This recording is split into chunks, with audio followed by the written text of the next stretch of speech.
ការកន្លងទៅមានរយៈមួយបានធ្វើដំណើរមកដល់សួនរបស់ព្រះវិស្ណុកាគ្រីនោះមានស្រីស្នំក៏ដូចជាពីលៀងជាច្រើនដែលពោពេញទៅដោយរូបទស្សន៍ស្រស់ស្អាតឥតគណនាបានថែមទាំងព្រះកមហេសីដែលពោពេញទៅដោយសម្ផស្សហូបផងដែរយៈមានចិត្តប្រតិបត្តិយ៉ាងខ្លាំងទៅលើព្រះនាងប៉ុន្តែព្រះនាងមិនមានចិត្តក៏ដូចជាអារម្មណ៍ក្នុងការប្រស្រ័យទាក់ទងជាមួយយៈឡើយថែមទាំងមានអារម្មណ៍តក់ស្លុតផិតភ័យនៅពេលដែលខ្លួនបានឃើញនៅរូបរាងកាយដ៏អាក្រក់របស់យៈមានចិត្តគំនិតមិនល្អថែមទាំងដេញតាមចាប់ព្រះនាងទោះបីជាព្រះនាងមានអកប្បកិរិយារត់គេចឆ្ងាយក៏ដោយទៅដល់ព្រះរាជដំណាក់របស់ព្រះវិស្ណុកាក៏បានដឹងជ្រាបរឿងនេះហើយក៏បានដាក់បណ្ដាសាឲ្យយៈคล้ายទៅជាក្របី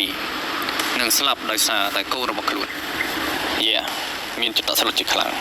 នៅពេលដែលព្រះវិស្ណុបានហ្វ្រីនៅបណ្ដាសាមួយទៀតគឺត្រូវតែស្លាប់នៅក្រោមធ្វើដៃរបស់ព្រះពេលីដែលជាស្ដេចស្វានៅនគរខាខិនបរិយផងដែរនៅពេលដែលខ្លួនឯងចាប់ផ្ដើមប្រែរូបរាងកាយទៅតាមបណ្ដាសារបស់ព្រះវិស្ណុកា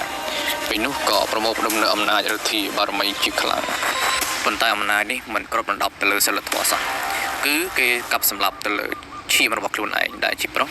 មានថាក្របីឈ្មោះទាំងអស់គឺត្រូវតែស្លាប់នៅក្រោមធ្វើដៃរបស់ឪពុកគេទុកតែក្របីញីសម្រាប់បន្តពូជឬក៏បំពេញនៅតណ្ហារបស់ខ្លួនតែប៉ុណ្ណោះឯងជីវិតកាន់តែដុនដាបកាន់តែពិបាកមួយថ្ងៃទៅមួយថ្ងៃដោយសារតែការកាប់សម្លាប់នៅឈាមរបស់ខ្លួនឯងពេលនោះនាងមណ្ឌលគិរីដែលជាភរិយារបស់ក្របីមហិង្សារីបក៏មានទីពុះហើយក៏បាន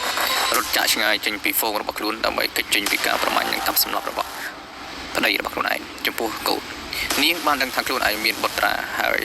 ក៏បានប្រសូតចេញនៅក្នុងវេលាយប់មួយនៅក្នុងគុហាមួយនៃព្រៃដ៏ធំល្វឹងតែម្នាក់ឯងនាងក៏បានចាប់ផ្ដើមក្រោកឡើងនិងបានមើលនៅរូបរាងកាយដ៏ល្អឥតខ្ចោះរបស់កូនដែលពោពេញទៅដោយធម៌ពលភ្នែកក្រហមមានអំណាចឫទ្ធិបារមីមិនចាញ់ឪពុកឡើយនាងក៏ចាប់ផ្ដើមដាំផ្ញើទៅកាន់ព្រះក៏ដូចជាទេវតាថែរក្សាព្រៃភ្នំគុហាទាំងឡាយឲ្យជួយមើលថែរក្សាបុត្ររបស់ខ្លួនដោយសារតែខ្លួនត្រូវតែចាក់ចេញឆ្ងាយដើម្បីទៅ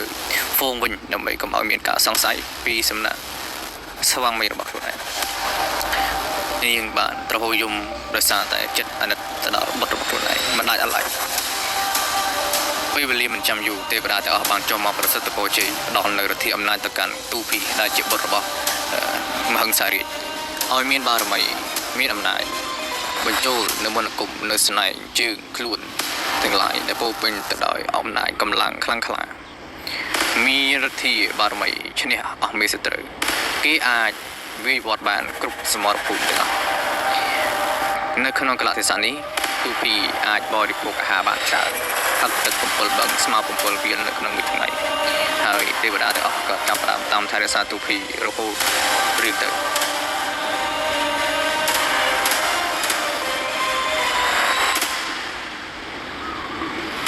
ទូភីចាប់ផ្ដើមចេញធ្វើដំណើរឆ្ងាយពីឡានភ្នំ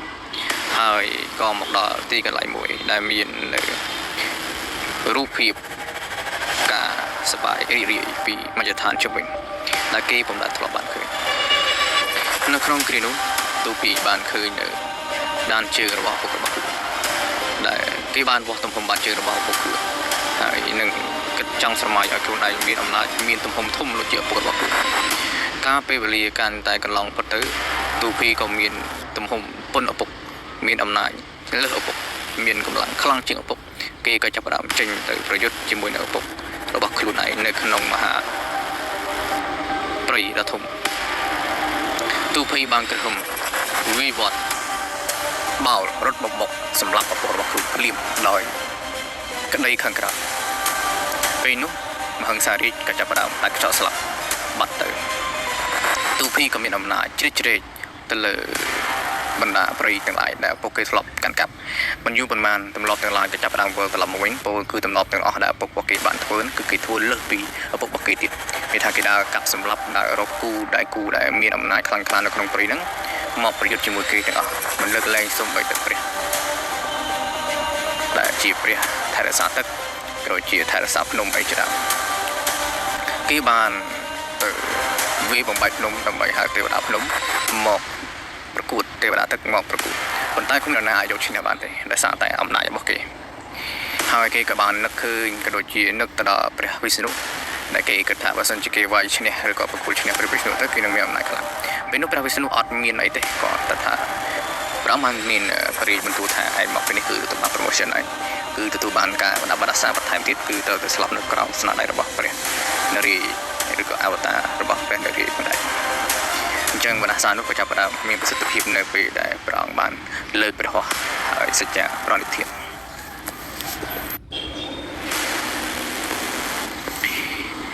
ចាំពីពេលនោះមកពីបណ្ដាសាទាំងនោះក៏ចាប់ផ្ដើមមានប្រសិទ្ធភាពនិងចងភ្ជាប់នៅលើរាងកាយរបស់ទូភីជារៀងរហូតមកព្រះវិស្ណុបានឲ្យគេវិលត្រឡប់ទៅប្រកួតជាមួយនឹងពេលលីឲ្យឈ្នះសិនចាំត្រឡប់មកការប្រកួតរបស់ខ្លួនវិញម្ដងទៀតបើសិនជាទូភីអាចធ្វើបានទូភីបានក្រហមហើយក៏ស្រែកចេញទៅយ៉ាងអំនួតក្អេងក្អាងជឿជាក់ទៅលើសមត្ថភាពរបស់ខ្លួនឯងថាខ្លួនឯងអាចនឹងមានសមត្ថភាពអាចសម្លាប់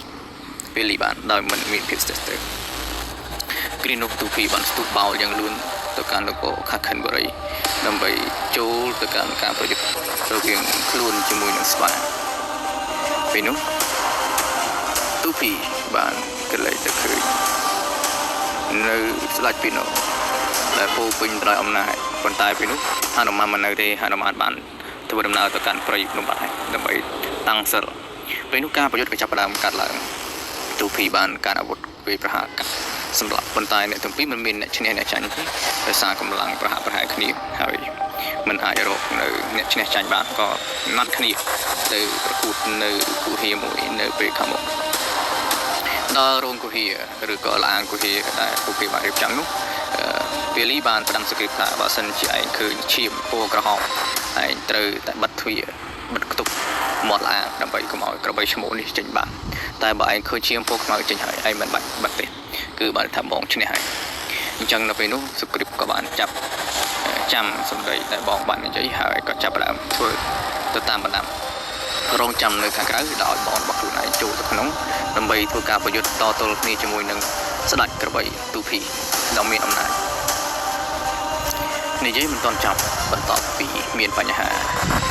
និយាយគ្នារួចមកពួកគេទាំងពីរក៏ចាប់ផ្ដើមចូលទៅដល់ឆាកប្រយុទ្ធយ៉ាងក្តៅគគុបរវាងស្ដេចក្របីជាមួយនឹងស្ដេចស្វាពីណូក្នុងគ្រានោះពួកគេប្រកួតយូរថ្ងៃមិនមានអ្នកឈ្នះចាញ់ពេលលីក៏ចាប់ផ្ដើមសួរទៅកាន់ក្របីថាឯងមានគ្រូមាននរណាកាន់មានទៅមានអំណាចខ្លាំងម្ល៉េះសូម្បីតែយើងមានអំណាចពីព្រះប្រទានមកនៅពេលដែលពេលលីនៅពេលដែលមានការប្រយុទ្ធជាមួយនឹងណាគឺគេអាចស្រូបទាញនៅកម្លាំងពីដៃគូរបស់ខ្លួនឯងមកពាក់កណ្ដាលមានថាគេមានអំណាចខ្លាំងអញ្ចឹងហើយបានខ្លួនឯងໄວមិនឈ្នះអញ្ចឹងក្របីនោះក៏បាននិយាយថាគេគ្មាននរណាកាន់អ្វីទាំងអស់គេមានអំណាចខ្លាំងតែខ្លួនឯង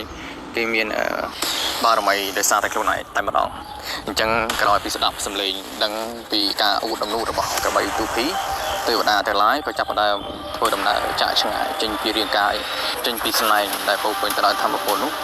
ត្រឡប់ទៅកាន់កន្លែងរបស់ខ្លួនឯងវិញអស់អញ្ចឹងធ្វើឲ្យក្របីទូភីបាត់បង់អំណាចរដ្ឋាភិបាលរបស់ខ្លួនឯងដោយសារតែពាក្យសម្ដីដែលមានការពិចារណាអញ្ចឹងចាប់ពីពេលនោះមកធ្វើឲ្យក្របីទូភីមានការថមថយកម្លាំងបាត់បង់នូវសមត្ថភាពធ្វើឲ្យពេលលីអាចសម្លាប់បានដោយជោគជ័យអញ្ចឹងហើយបានគេនិយាយថាកុំធ្វើខ្លួនឯងដូចជាក្របីថាកុំយកគំរូតាមក្របីគឺមិនសូវជាចេះដឹងគុណគេប្រហែលទេអញ្ចឹងបន្ទាប់ពីខ្លួនឯងស្លាប់ទៅក៏មានឈាមខ្មៅអូច្រាលពេញឡានថ្មហើយពេលលីដោយសារតែខ្លួនឯងប្រយុទ្ធអស់កម្លាំងពេកក៏សម្រាកបន្តិចហើយក៏ជួនអីពេលនោះក៏មានទេវតាទាំងឡាយក៏ចូលមកប្រោះព្រំបាយផ្កាឲ្យពរជ័យហើយកម្រងផ្កាទៅនោះបានធ្លាក់ទៅលើឈាមរបស់ទូភីហើយក៏คล้ายទៅជាពណ៌ក្រហមស្រស់ទៅវិញធ្វើឲ្យសុគ្រីពដែលនៅខាងក្រៅនឹកស្មានថាបងរបស់ខ្លួនឯងហ្នឹងក៏ជាមានបញ្ហាហើយក៏បានយល់ខុសពីស្ថានភាពក៏បាននាំគ្នាប្រមូលគ្នាលើកថ្មបិទឡានភ្នំភ្លៀបដែលយល់ថាបងខ្លួនឯងហ្នឹងក៏ជាបរាជ័យក្នុងការប្រយុទ្ធដែរអញ្ចឹងការយល់ខុសនេះធ្វើឲ្យសុគ្រីព ជួបទូលំបាកជាធ្ងន់ធ្ងរដោយសារតែបងរបស់ខ្លួនឯងដែលពេលនោះមានចិត្តខឹងក្រោធនឹកស្មានថាប្អូនខ្លួនឯងហ្នឹងគឺមានចិត្តអាក្រក់មានចិត្តក្នុងការចង់ធ្វើបាបខ្លួនទៅវិញមួយវិញទៀតនោះគឺពេលគិតថាសុគ្រីពនេះប្រហែលជាចង់បានរៀបបល្ល័ង្ករបស់ខ្លួនឯងហើយបានធ្វើទង្វើបែបនេះដាក់មកលើខ្លួនឯងក៏ខឹងក្រោធខ្លាំងមែនទែនហើយក៏ស្ទុះទៅវាយបំបាក់ថ្មនោះហើយក៏ចូលទៅការប្រយុទ្ធរវាងបងនិងប្អូនរបស់ខ្លួនឯង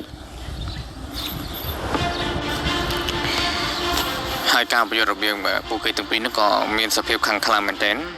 វិលត្រឡប់មកកាន់ក្របីទូភីនៅពេលដែលស្លាប់ទៅក៏បានចាប់កំណើតទៅជាយៈកំដែរតែទៅនឹងការអបអរសារបស់ព្រះវិស្ណុកានៅពីខាងដើម